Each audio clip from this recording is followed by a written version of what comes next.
Sekali-kali tidak apabila bumi diguncangkan berturut-turut benturan. Wa jaa rabbuka wal malaku saffan saffa, dan datanglah Tuhanmu dan para malaikat datang berbaris-baris. Wa ji'a yauma idzin bi jahannam yauma idzi yatadakkarul insanu wa anna lahu dzikra. Dan pada hari itu diperlihatkan neraka jahanam. Pada hari itu sadarlah manusia, tetapi tidak berguna lagi baginya kesadaran itu. Yaqulu ya laitani qaddamtu li hayati. Manusia berkata, alangkah baiknya sekiranya dahulu aku mengerjakan kebaikan selama hidup. Fa yauma idzil la yu'adzibu adzabahu ahad. Maka pada hari itu tidak ada seorang pun yang mengazab seperti azab Allah. Wala yuthiqu wathaqahu ahad, dan tidak ada pula seorang pun yang mengikat seperti ikatan Allah. Ya ayyatuhan nafsul mutmainnah, wahai jiwa-jiwa yang tenang, irji'i ila rabbiki radiyatan mardiyah, kembalilah kepada Tuhanmu dengan hati yang redha dan diridhoi. Fadkhuli fi ibadi wadkhuli jannati, maka masuklah ke dalam golongan hamba-hambaku dan masuklah ke dalam surga. Baik, ma'asyiral muslimin yang dimuliakan Allah Subhanahu wa taala. Akhir-akhir daripada surah Al-Fajr ini menggambarkan kepada kita tentang dua perkara. Pertama, ahwal yaumul qiyamah, kondisi saat kiamat. Yang kedua, bicara tentang akhirat, balasan Allah Subhanahu wa taala. Di sini Allah Subhanahu wa taala mengatakan kalla idza dukkatil ardu dakkan dakkan. Sekali-kali jangan seperti itu. Apabila bumi digoncangkan dakkan dakkan. Kalimat dakkan dakkan, kenapa Allah Subhanahu wa taala menyebut dengan dua kali? Padahal di dalam ayat yang lain Allah Subhanahu wa taala mengatakan satu kali, seperti Allah mengatakan dalam surah Al-Haqqah ayat 14. Allah mengatakan wa humilatil ardu wal jibalu fadukkata dakkatan wahidah. Allah Subhanahu wa taala mengatakan, dan diangkatlah bumi dan gunung-gunung itu, lalu dibenturkan keduanya dengan sekali benturan. Tetapi di sini Allah menyebut dengan dua kali, dakkan-dakkan. Ulama mengatakan bahwa diulangnya kalimat dakkan ini karena benturan itu berturut-turut. Dan apa makna dakkan, benturan itu? Dan kapan terjadi benturan itu? Para ulama banyak yang mengatakan dalam tafsirnya bahwa benturan itu terjadi setelah zilzal, setelah adanya gempa, kemudian gunung diangkat ke langit dan dihempaskan kembali ke bumi, baru terjadi dakkan dakkan. Maksudnya begini, bahasa mudahnya, kalimat dakka itu, kalau seandainya ada jalan yang rata, kemudian di situ ada gundukan, anggaplah polisi tidur. Kemudian kita pukul tuh polisi tidur itu supaya rata dengan jalan. Lah meratakan gundukan sehingga menjadi rata, itu dalam bahasa Arab disebut dakka. Ya. Jadi meratakan gundukan supaya rata itu disebut dak dalam bahasa Arab. Ma'asyiral muslimin yang dimuliakan Allah Azza wa Jalla. Jadi bumi itu ketika tiupan sangkakala pertama, ingat bahwa dalam Fussilat, dalam ayat 11 surah Fussilat, Allah Subhanahu wa taala berfirman, "Tsumma stawa ila as-sama'i wa hiya dukhan. Faqala laha walil ardi i'tiya taw'an aw karha. Qalata ataina ta'in." Jadi ketika Allah Subhanahu wa taala berfirman kepada langit dan bumi, kalian harus mengikuti perintahku baik suka atau tidak suka. Maka langit dan bumi mengatakan qalata ataina ta'in. Maka keduanya, maksudnya langit dan bumi, mengatakan kami siap taat apapun yang kau perintahkan. Artinya kalau seandainya Allah perintahkan kepada bumi untuk gempa, maka bumi siap menggempakan dirinya. Tetapi ada perkara yang bumi tolak di bumi ini. Ketika Allah Subhanahu wa taala berfirman, "Inna aradnal amanat 'alas samawati wal ard fa abaina an yahmilnaha wa ashfaqna minha wa hamalahal insan innahu kana zaluman jahula." Ketika Allah Subhanahu wa taala menawarkan kepada langit dan bumi untuk memikul Al-Qur'an, dan juga gunung-gunung semua menolak, tiba-tiba kemudian manusia menerimanya, maka manusia termasuk orang yang zalim lagi jahil. Di dalam Fussilat, bukankah kemudian langit dan bumi sudah berjanji apapun yang diperintahkan Allah pasti akan ditaati, kan? Tapi kenapa dalam ayat ini ketika ditawarkan untuk mengemban amanah di bumi, menjadi khalifah di bumi, dengan diturunkannya perintah dan larangan kepada langit, bumi dan gunung, mereka menolak dan mereka merasa berat? Akhirnya manusia yang menerimanya. Kata para ulama, ayat ini bukan perintah, tetapi pilihan. Al-ardu itu pilihan.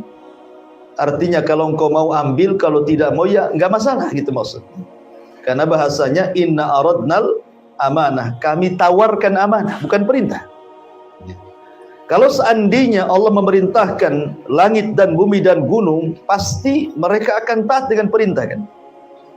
Tapi kan bentuknya inna aradna, kami tawarkan amanah. Yang namanya tawaran itu bisa diterima, bisa ditolak, kan begitu. Kalau kiranya tidak bisa mengemban amanah, maka ditolak. Makanya langit, kemudian bumi dan gunung menolaknya. Karena itu adalah pilihan. Karena langit, bumi dan gunung, mereka tidak mau diazab oleh Allah Subhanahu wa taala seperti diazabnya manusia kalau menyelisih amanah yang Allah amanahkan kepada mereka. Mereka takut kepada Allah Subhanahu wa taala. Lah beda dengan pada hari kiamat. Ketika Allah Subhanahu wa taala mengatakan di dalam surah Al-Haqqah atau surah Insyiqaq kalau tidak salah, wal ardu muddat wa alqat ma fiha wa takhallat. Dan ketika itu bumi diratakan dan semua isi bumi dikeluarkan. Lah bumi ketika kemudian oleh Allah Subhanahu wa taala disuruh dan diperintah untuk meratakan dirinya, maka bumi taat. Dia meratakan semua bumi. Makanya nanti pada hari kiamat itu Allah Subhanahu wa taala ketika bicara soal gunung, apa kata Allah? Yas'alunaka 'anil jibal. Mereka bertanya-tanya kepadamu tentang gunung pada hari kiamat ya Muhammad. Faqul yansifuha rabbi nasfah. Katakan ya Muhammad bahwa Rabbku akan menghancurkan gunung sehancur-hancurnya, fayadaruha qa'an safsafan la tara fiha iwajan wala amta. Fayadaruha qa'an safsafan. Maka gunung itu akan betul-betul dihancurkan sehancur-hancurnya, dan engkau tidak melihat lagi di bumi ada yang meninggi dan ada yang merendah. Artinya tidak ada lagi bukit, tidak ada lagi gunung, tidak ada lagi lembah, semua rata, gitu maksudnya. Jadi ketika Allah Subhanahu wa taala mengatakan dalam ayat ini kalla idza dukkatil ardu dakkan dakka, terjadinya dakka itu kalau kita boleh urut, pertama Allah mengatakan idza zulzilatil ardu zilzalaha. Apabila kami gempakan bumi ini sekali gempa.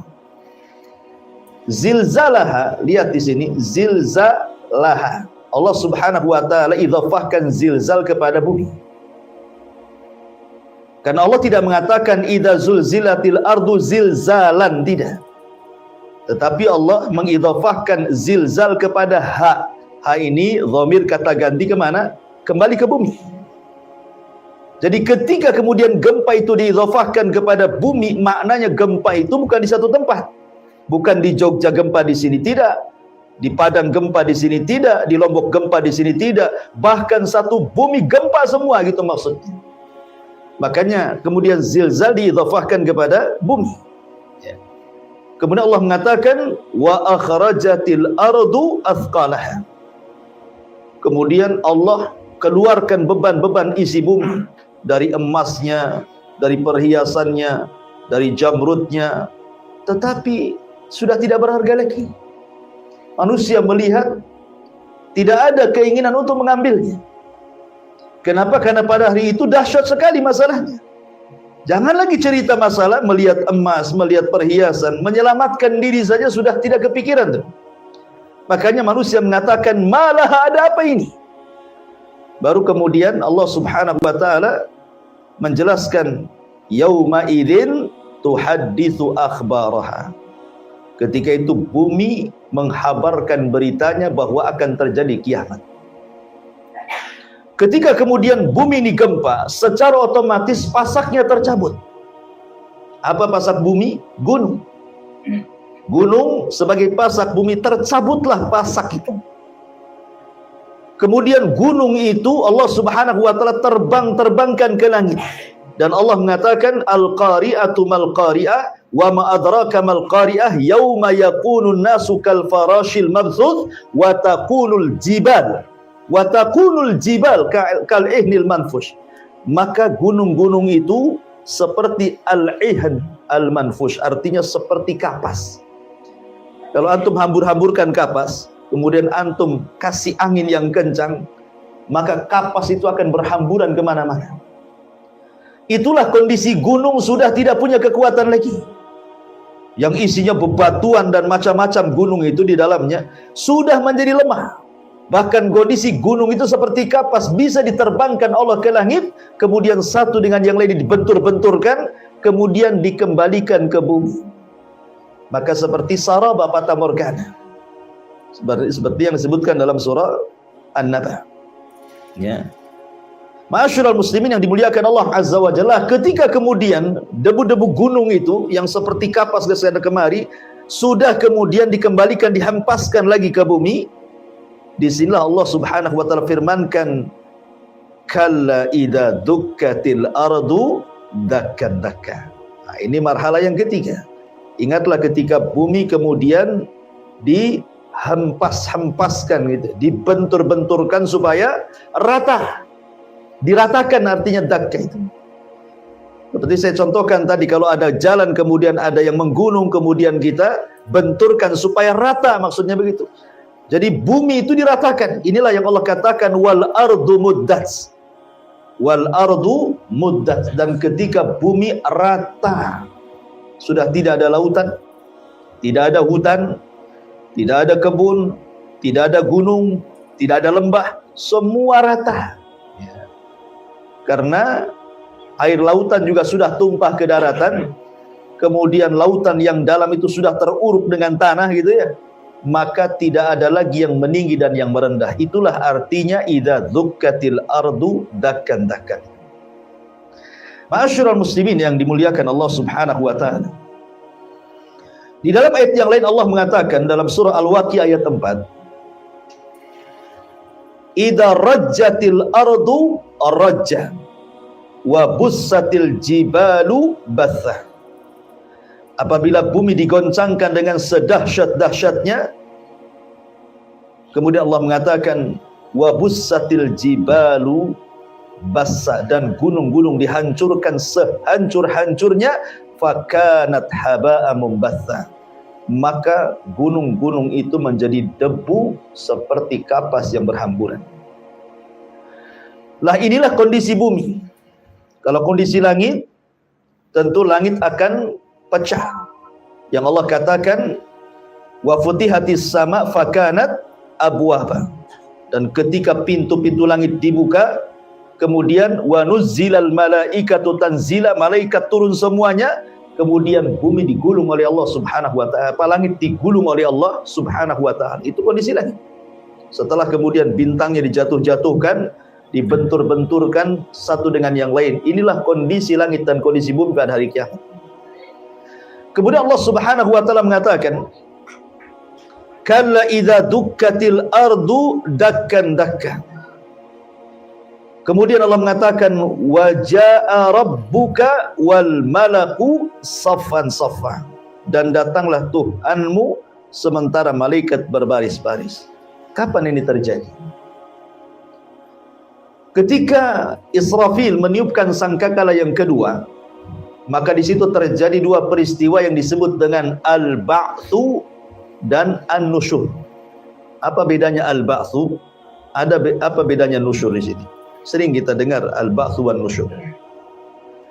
Al-ba'tsu itu artinya kebangkitan, di mana Allah Subhanahu wa taala katakan wa akhrajatil ardu athqalaha, dan kami keluarkan beban-beban isi bumi, maksudnya jasad-jasad manusia yang meninggal sejak Adam sampai yang terakhir mati itu ditumpahkan ke permukaan bumi. Bagaimana kemudian jasad itu bisa utuh kembali? Bukankah sejak zaman Adam sampai yang terakhir terkena trompet Israfil itu sudah menjadi tanah sebagian mereka? Maka sebelum jasad itu dikembalikan utuh, Allah hujani itu bumi itu. Kemudian dengan hujan itulah menumbuhkan seluruh badan-badan, dikembalikan kembali dari tulang ekor yang tersisa dari tubuh manusia. Karena tulang ekor itu tidak akan hancur. Itu satu-satunya makhluk Allah yang tidak akan hancur saat kiamat. Sehingga ketika jasad itu kemudian sudah utuh, barulah kemudian bumi dibelah, kemudian ditumpahkan ke permukaan bumi. Belum ditiupkan roh, hanya dilemparkan saja ke atas bumi. Baru setelah semua jasad itu berada di bumi, tentu bukan bumi yang kita pijak sekarang ya, tapi bumi yang lain yang terhampar tadi, yang disebut dengan mahsyar. Maka ketika itu Allah katakan wa idzan nufusu zuwizat, apabila ruh-ruh dilesatkan ke badan masing-masing. Maka ketika itu manusia, Allah Subhanahu wa taala sebutkan dalam surah Al-Qari'ah, Al-Qari'atu mal qari'ah wa ma adraka mal qari'ah yauma yakunun nas. Lihat kondisi manusia saat dibangkitkan itu. Yauma yakunun nas kal farashil mabthus. Kondisi mereka seperti laron. Ini kapan? Ketika hari kebangkitan. Allah ibaratkan dengan laron.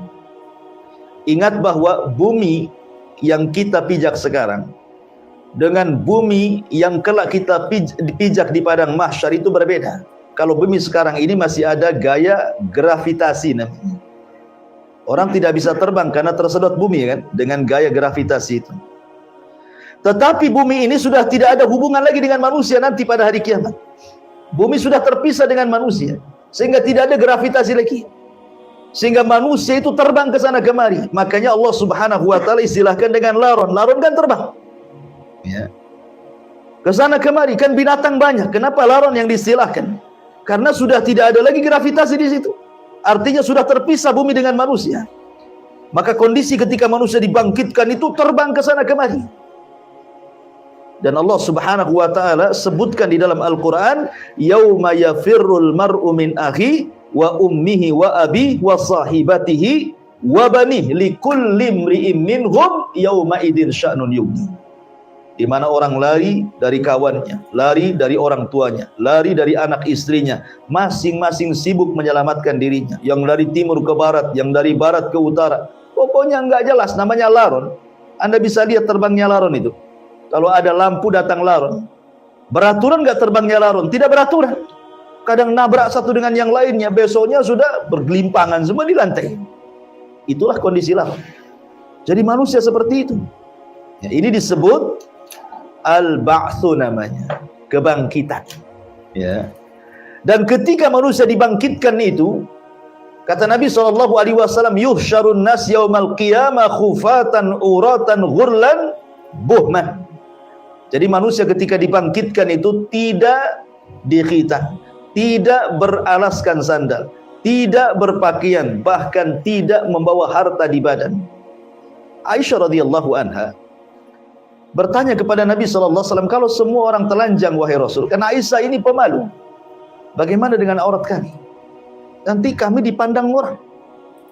Maka Nabi SAW mengatakan, ya Aisyah, inna yawma idin sya'nuhu adin. Hari itu perkaranya dahsyat. Semua menunduk ke bawah. Tidak ada yang melihat ke samping, kiri, kanan, atas. Karena semua ketakutan. Jangan lagi cerita mandang aurat orang, mandang dirinya sendiri apakah selamat atau tidak saja sudah bingung. Lah ketika kemudian manusia seperti itu, maka proses yang kedua yang disebut dengan nusyur. Ya, ada al-ba'tsu, ada nusyur. Nusyur itu manusia dikumpulkan di satu tempat. Makanya disebut padang mahsyar. Manusia dikumpulkan di satu tempat.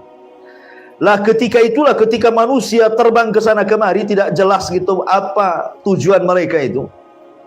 Maka kemudian nada munadin, ada orang yang akan menyeru di satu titik itu, agar semua manusia ke titik itu.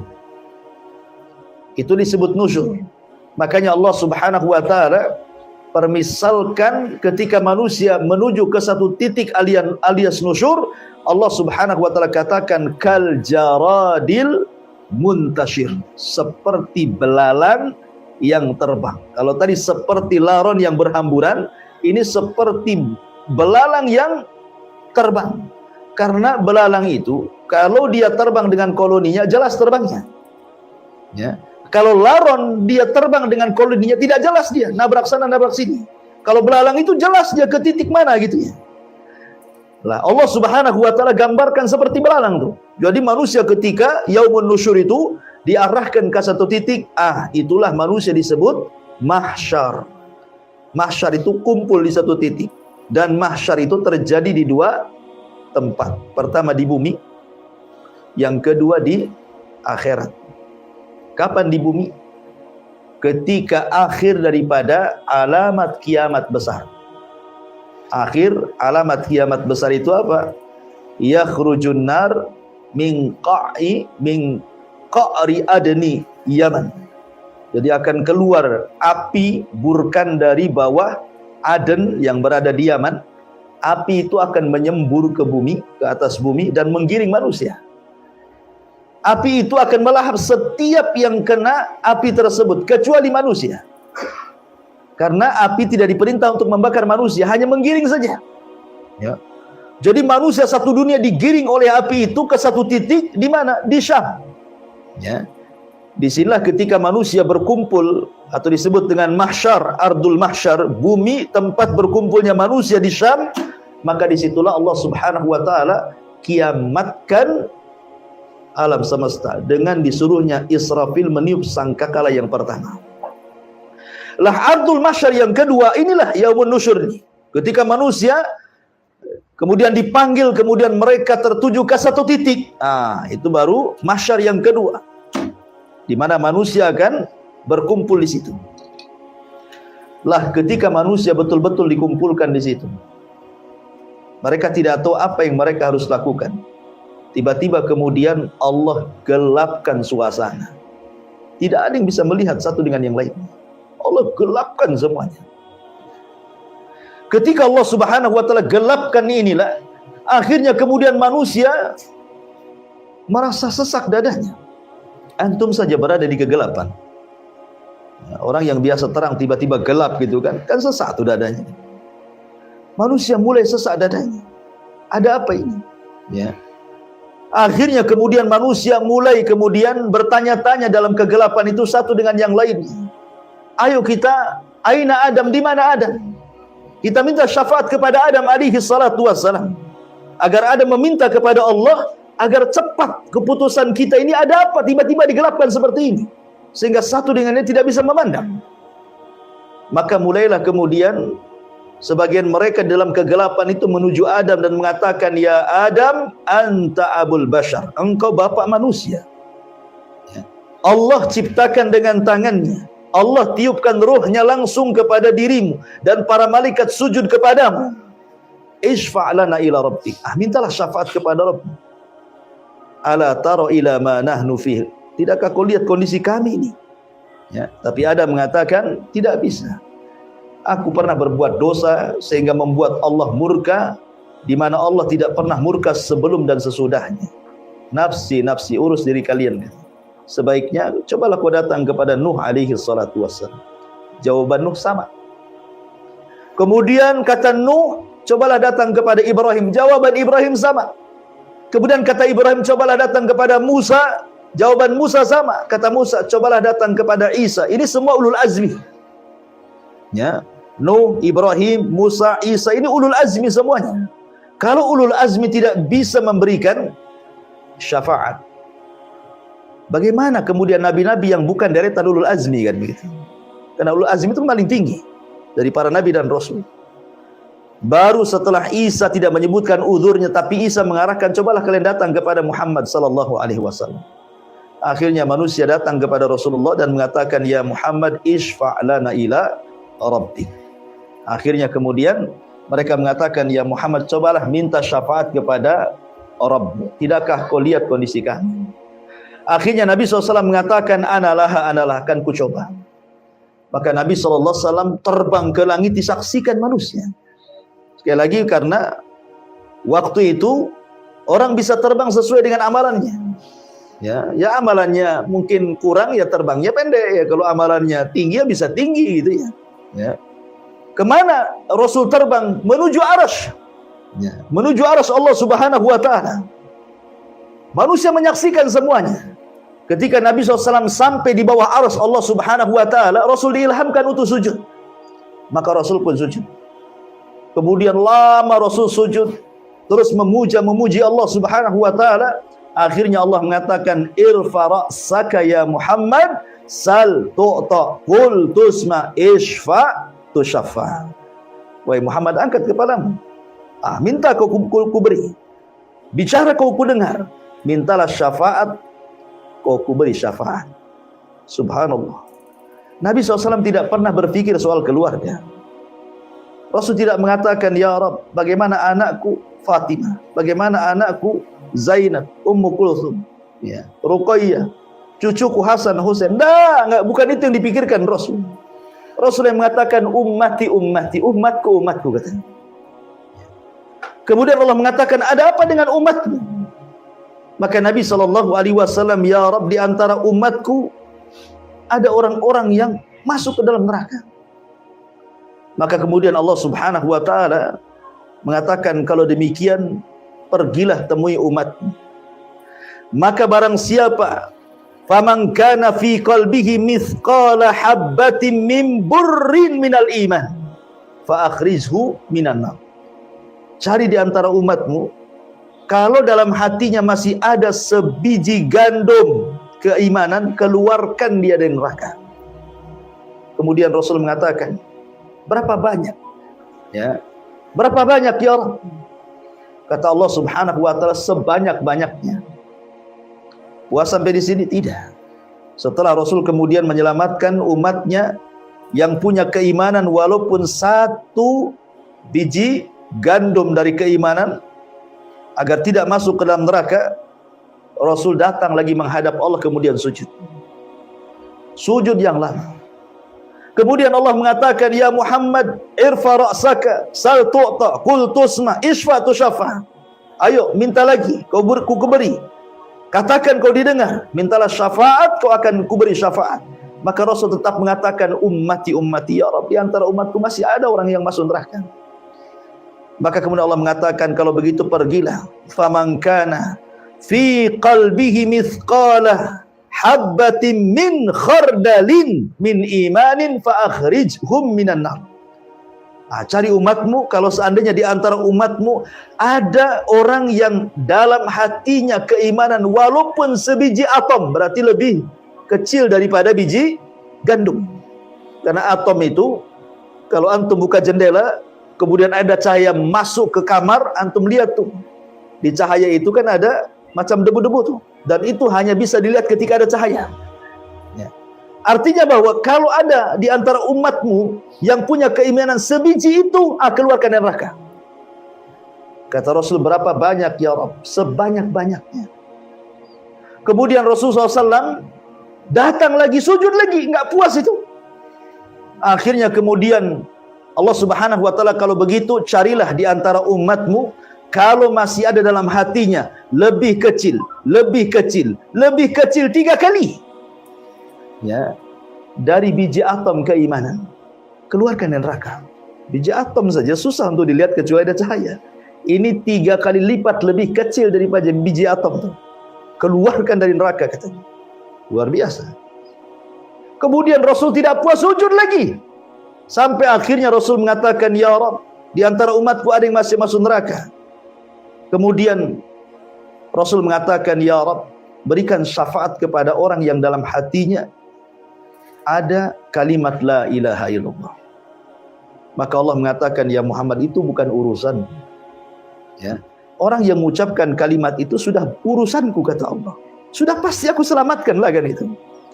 Makanya Rasul mengatakan ketika ditanya Abu Hurairah radhiyallahu anhu tentang syafaat, kata Nabi SAW, as'adun nas bi syafaati yaumal qiyamah man qala la ilaha illallah. Ya, orang yang paling bahagia dengan syafaat pada hari kiamat adalah orang yang mengucapkan la ilaha illallah.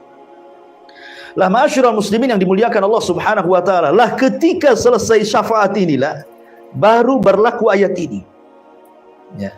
Wa jaa rabbuka wal malaku saffan saffa. Selesai syafaat nih. Maka datanglah Allah, Rabb kita, mendatangi semua manusia, ya. Kemudian malaikat bersaf-saf paling depan. Makanya kenapa kita disuruh untuk meniru safnya malaikat? Kata Rasul, ala tasufuna kama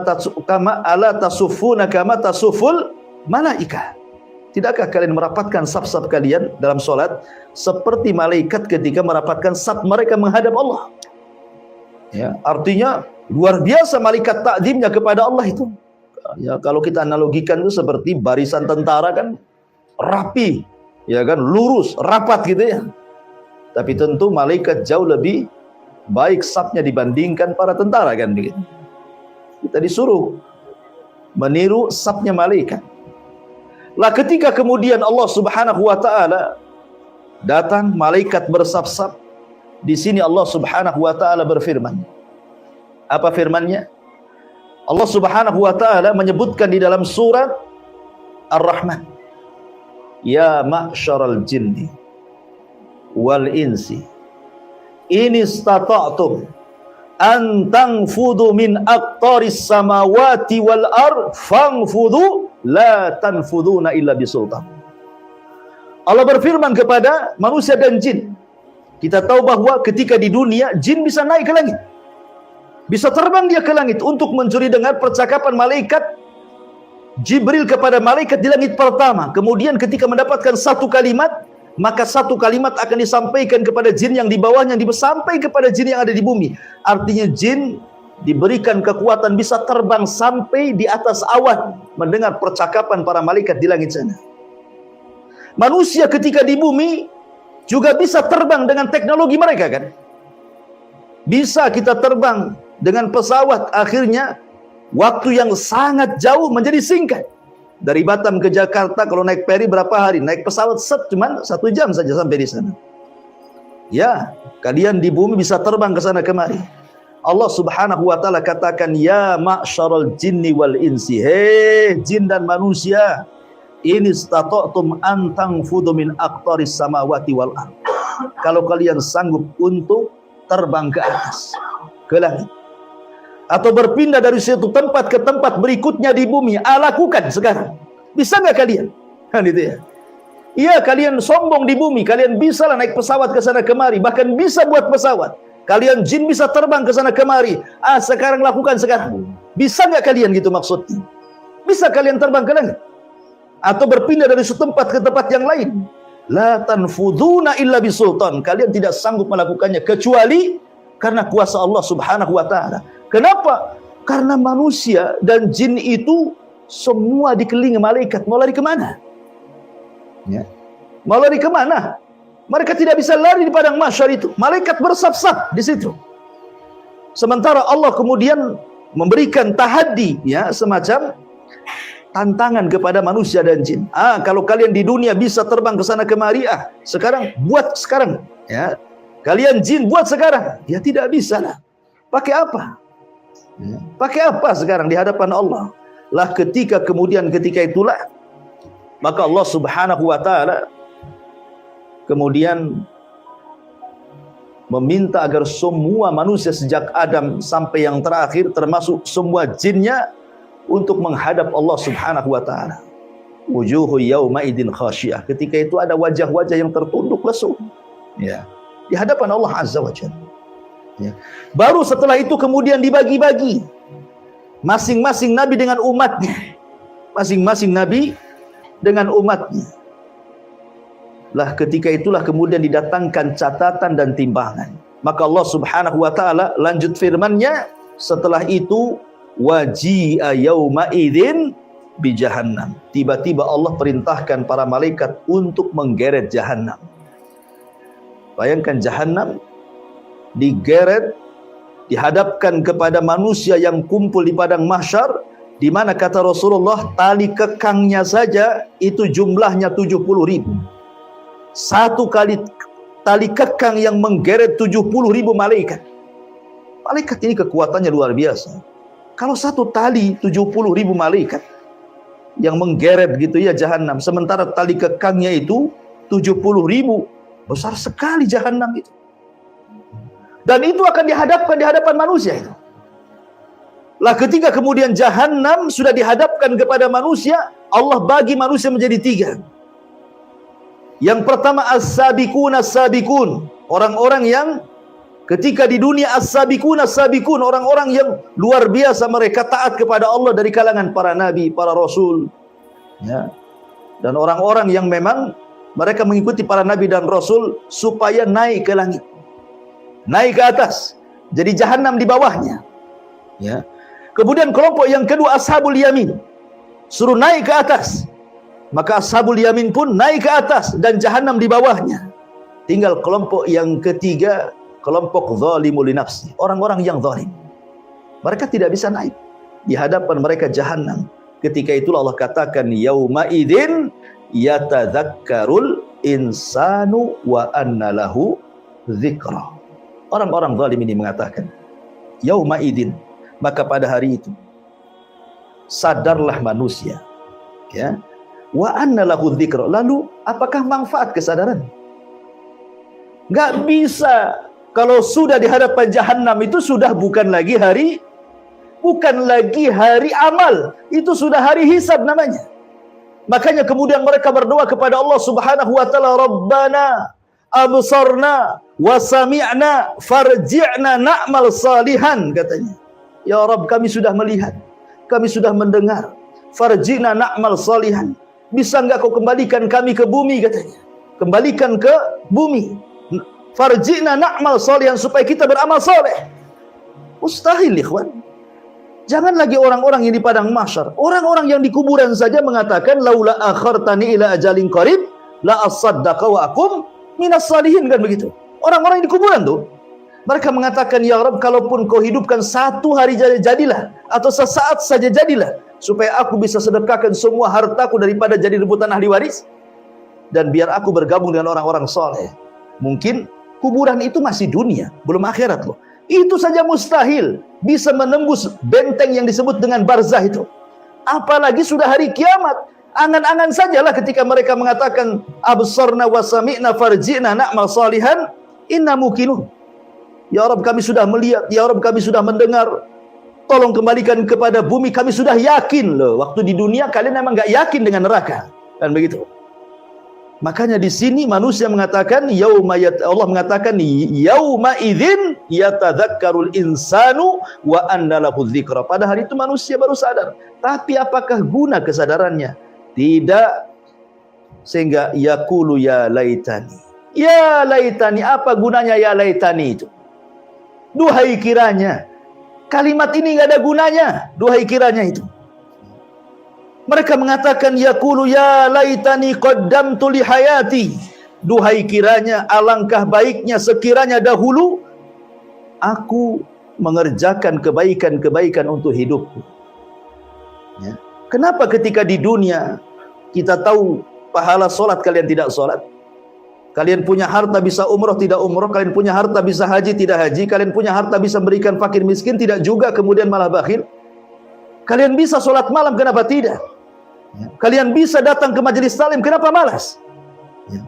Itu kesempatan-kesempatan yang pernah Allah berikan kepada kita kan. Makanya Rasul mengatakan ada dua nikmat, ni'matani magbunun ala katsiri minan nas, as-sihhatu wal faragh. Dua nikmat yang selalu dilupakan manusia, kata Rasul. Pertama apa? Kesehatan. Yang kedua, waktu luang. Ya.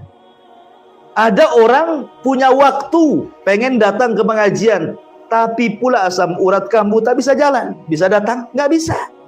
Tak bisa jalan. Sehat, Masya Allah sehat, tapi sibuk, nggak ada waktu, tak bisa juga datang. Tapi ada orang itu yang diberikan kesehatan, diberikan waktu, tak juga datang. Kenapa? Kan itu ya.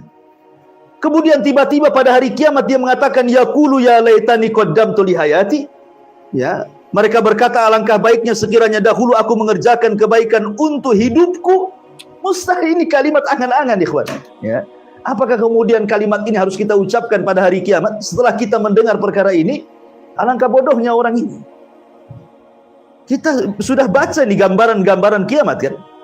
Tapi sekali lagi terkadang manusia itu tergambar kiamat itu waktu ngaji saja. Habis pulang ngaji itu ngilang tuh, iya kan?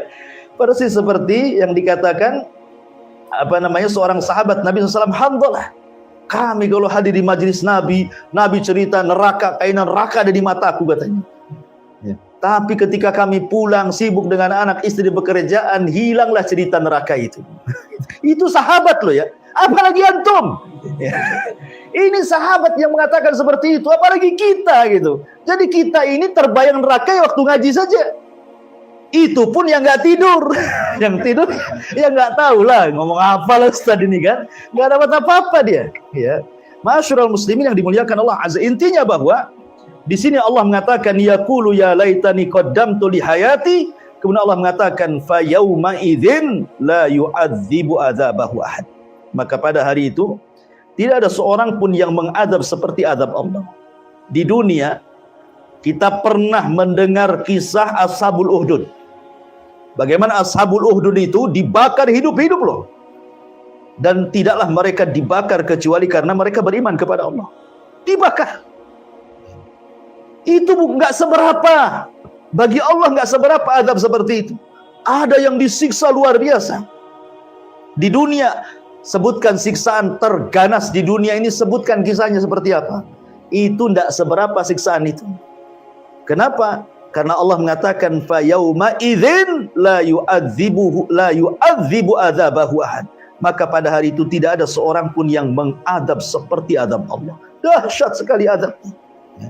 Wala yuthiqu wathaqaha, dan tidak ada seorang pun yang mengikat seperti ikatannya. Ahli tafsir mengatakan manusia akan diikat di mana rantainya dimasukkan ke mulut, keluar dari lubang duburnya. Coba bayangkan. Ada orang yang merantai manusia seperti itu? Enggak ada. Ya. Karena di akhirat tidak ada kematian masalahnya. Sehingga orang dimasukkan rantai dari mulut, keluar dari dubur, diseretlah orang ini. Allah mengatakan wala yuthiqu wathaqahu ahad.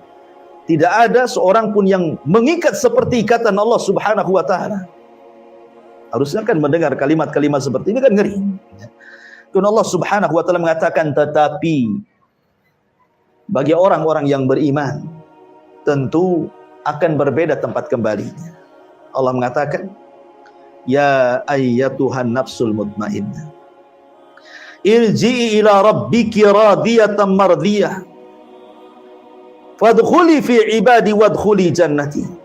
Wahai jiwa-jiwa yang tenang, kembalilah kepada Tuhanmu dengan hati yang ridha dan diridhoinya, masuklah ke dalam golongan hamba-hambaku dan masuklah ke dalam surgaku. Ketika ayat ini dibaca di hadapan Abu Bakar Siddiq radhiyallahu anhu, Abu Bakar mengatakan, ya Rasulullah, fa'arju an akuna minhu.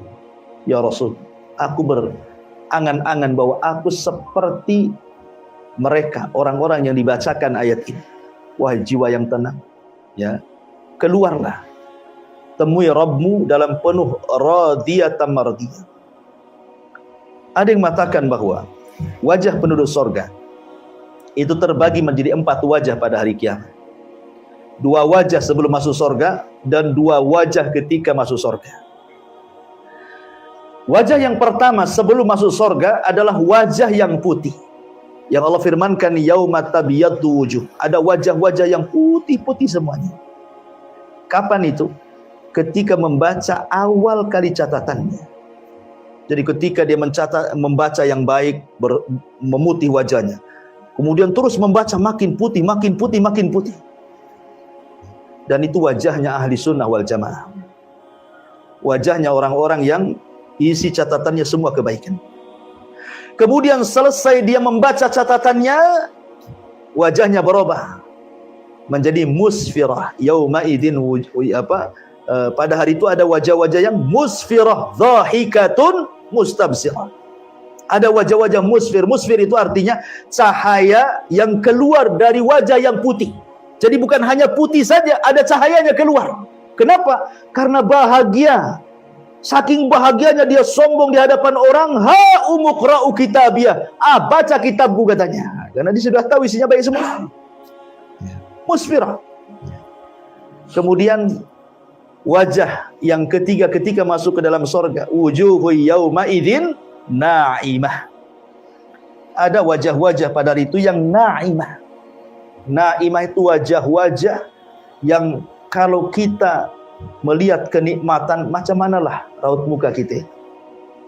Umpamanya antum lagi stres, utang banyak, tiba-tiba orang datang ngasih uang 1 miliar, utangnya cuma 10.000. Kira-kira senangnya kayak apa? Itulah wajah Naimah itu seperti itu. Ya, utang 10.000 yang ngasih 1 miliar. Ini nggak seberapa. Kalau melihat dengan kenikmatan sorga ini nggak seberapa yang seperti ini. Walaupun umpamanya 1 triliun utangnya 10.000 pun nggak seberapa di dunia ini. Karena kalau orang melihat sorga itu, kata Nabi SAW, a'dadtu li ibadis salihin ma la ainun ra'at wa la udhun sami'at wa la khatara ala qalbi bashar, kan begitu. Nikmatnya tidak bisa dilihat mata, tidak bisa didengar telinga, terlintas pun tidak. Jadi ketika kemudian sorga dibentangkan di hadapannya, gimana nikmatnya? Jangankan di sorga melihat nikmat yang begitu banyak, kemudian terpancar wajahnya, wajah-wajah orang yang mendapatkan nikmat. Di dunia saja, ya, 2 orang jalan nih, yang satu banyak hutangnya, yang satu banyak duitnya, kan beda tuh wajahnya tuh. Suram kali banyak hutang ada. Senyum, sial, banyak duitnya kan gitu ya. Artinya nampak tuh. Ya. Wajah yang terakhir di sini. Irji'i ila rabbiki radiyatan mardiyah. Wajah-wajah yang penuh dengan redha. Redha itu amalan tertinggi dalam Islam. Karena redha itu membawa ketenangan. Makanya di awalnya, ya ayyatuhan nafsul mutmainnah. Hanya orang yang redha yang dapat ketenangan. Orang yang tidak redha tidak akan tenang hidupnya. Ya, coba saja. Kalau orang redha itu tenang hidupnya. Musibah menimpa dia, ini sudah takdir, apa lagi? Ada orang menyakiti dia, ya memang sudah ditakdirkan lauhil mahfuz, dia ngomong sama saya seperti itu. Nah, apalagi? Ya. Dipecat dari pekerjaan, memang sudah takdir. Saya redha. Mungkin Allah akan carikan yang terbaik. Allah memang tidak menghendaki saya di perusahaan ini selamanya. Allah memilihkan bagi saya mungkin yang lebih baik lagi. Redha dia, tenang hatinya. Nggak rungsep kan? Nggak kayak kiamat kubro kan gitu ya. Wah, dipecat itu kayak kiamat kubro tuh. Gunung masih ada kan, tapi dia kayak kiamat tuh. Stres kayaknya. Tuhan yang di PT berbeda Tuhan yang di luar PT kayaknya. Jadi ada 2 Tuhan jadinya. Ya, nggak yakin dengan satu Tuhan. Intinya bahwa orang yang tenang pasti ridho. Orang yang ridho itu tenang. Makanya panggilannya wahai jiwa yang tenang, irji ila rabbi. Kalau kita kemudian sholat dan ridho dengan sholat kita tenang dengan sholat. Kalau kita puasa redha dengan puasa, kita tenang puasa. Dan begitu seterusnya amal soleh itu. Kita sedekah redha dengan sedekah, tenang kita. Makanya panggilannya, ya ayyatuhan nafsul mutmainnah. Hei jiwa-jiwa yang tenang. Irji ila rabbiki radiyatan mardiyah. Kembalilah kepada Tuhanmu dengan hati yang redha, yang ikhlas. dan diridhai Allah Subhanahu wa taala, fadkhuli fi ibadi, maka masuklah ke dalam golongan hamba-hambaku, kata Allah, wadkhuli jannati, silahkan masuk ke dalam surgaku. Wallahu alam. Akhirnya berakhirlah surah Al-Fajr.